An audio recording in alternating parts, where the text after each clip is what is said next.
This is Mission Spotlight reporting on Yugoslavia. Yugoslavia is a land of exciting contrasts. Its northern regions are in Central Europe. The major portion of the country is on the Balkan Peninsula, and the island-dotted Adriatic coast is in the Mediterranean area.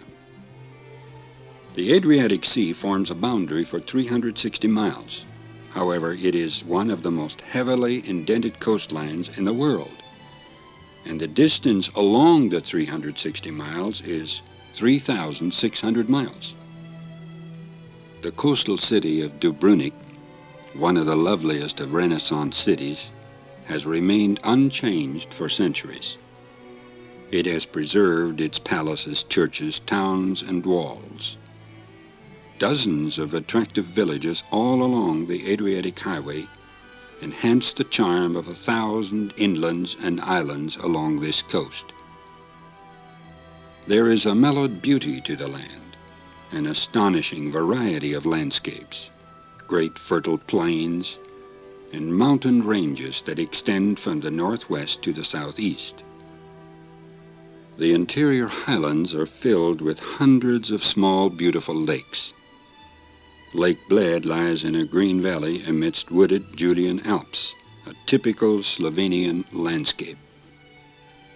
The Danube River flows through Yugoslavia for a major part of its navigable course. It enters from the north, flows down the north-central plains, then into Romania through a gorge called the Iron Gate.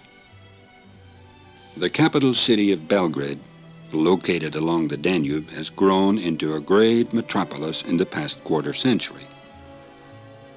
A part of the beauty of Belgrade is its trees.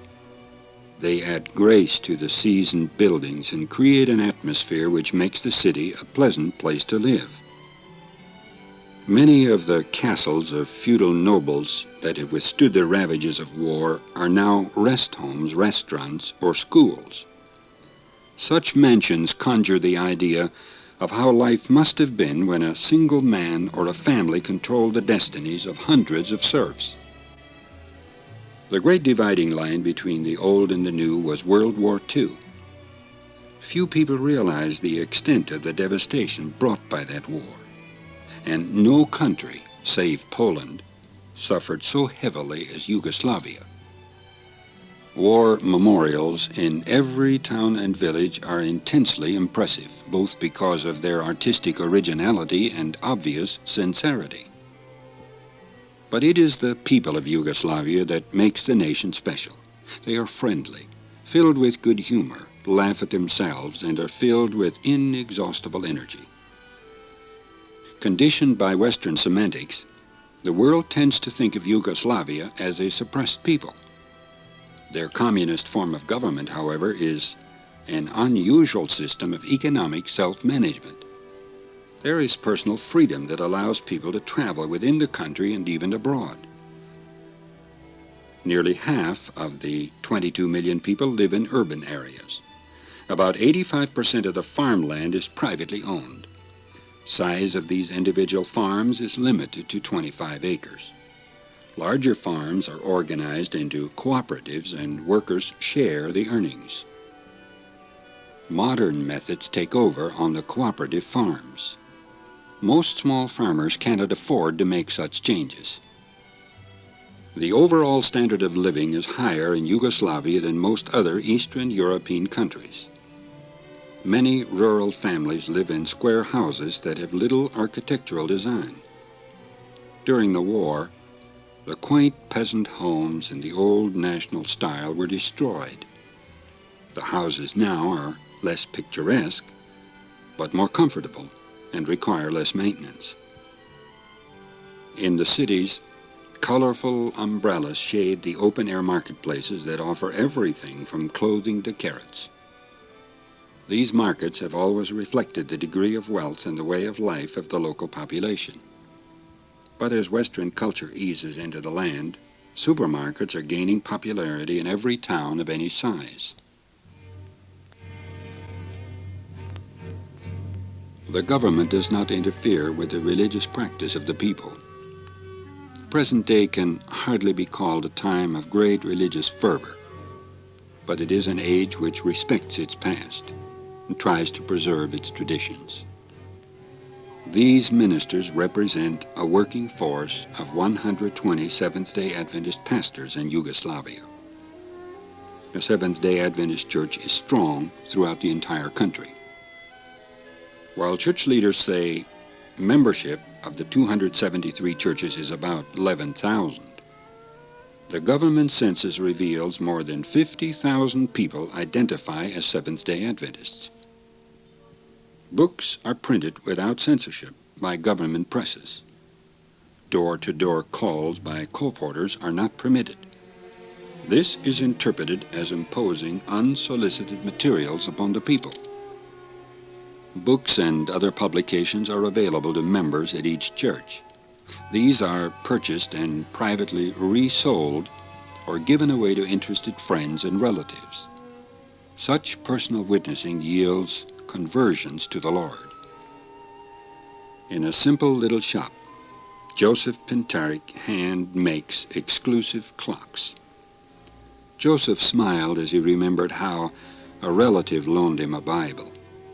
He read and reread it. He began practicing what he learned. One Saturday, a man passed by the shop dressed in a suit with a Bible in hand. Joseph went out and stopped him. The next Sabbath, he too attended church. That was 23 years ago. Ivanko and Slavica were recently baptized. Ivanko was reading a Bible and discovered a correspondence course card. About the same time, a friend put her in contact with a spirit medium. Ivanko quit reading the Bible because she thought she now had direct communion with God. But a dream caused her to go back to the Bible. She sent for the Bible course and through it was converted, then baptized. Her enthusiasm inspired Slavica to also study. Her baptism caused strong opposition from her family. In fact, both girls were forced to leave their homes because of their stand for Jesus. Today, they are studying to become Bible workers. Maria looked up from her basket weaving. "Yes," she said through an interpreter. "I meant to get another program that Sunday morning, but it turned out to be Adventist World Radio. I kept listening week after week. Now I know how God leads." Borsay Jens is 31, a second-year theology student. The school principal interpreted his life story. Borsay was born a Catholic in Yugoslavia. When he was 9, his father sent him to Switzerland to live with a Protestant family. For 4 years, they refused to let him attend a Catholic church. When his father learned this, he sent him to a monk friend in Italy. When Borsay was 17, it was decided he should study to become a monk. Borsay opened his photo album to a picture taken in 1974. "When I was 26, he said, I took the oath to be a monk all my life. But," he went on to say, "I had to leave Italy soon after that to fulfill a tenure of required army service here in my home country. In the army, I met a choir director and he became a close friend. Step by step, he taught me. I thank God for such a wonderful guidance, a guidance to the knowledge of truth." In the far northern part of the country, a distinguished 350-year-old castle sits on a rolling landscape. Built with special woods like cedars from Lebanon, doors and archways are filled with hand carvings. Tapestries representing the life of the people still hang on the walls. In 1970, the Yugoslavian Union Conference secured this 40-room castle on a 30-year lease for the unbelievable sum of $25 a month. Year by year, this secondary school has grown until it is now a seminary offering 3 years of theology training. As the student body increased, the castle did not fulfill the needs of a coeducational boarding school. Providentially, 17 acres adjacent to the castle became available. The conference purchased it and built 2 beautiful dormitories. Each dormitory was named after one of the 2 schools which had preceded Marovitz. The additional land around the dormitories is very fertile. The gardens give work to the students and provide fresh vegetables for the school family. Production of some of the vegetables like tomatoes, eggplant, and peppers is so heavy that it can be marketed for cash income. In the evenings, neighbors of the surrounding countryside look out across the hills to the lights of Marovitz. They say, "This is our little Bethlehem."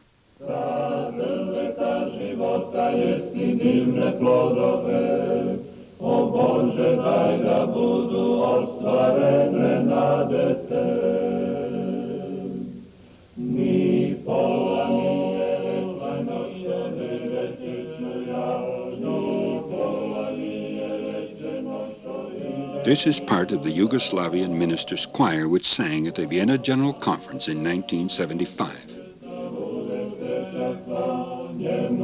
These brethren send Christian greetings in behalf of the 11,000 Sabbath School members in Yugoslavia. This is Mission Spotlight.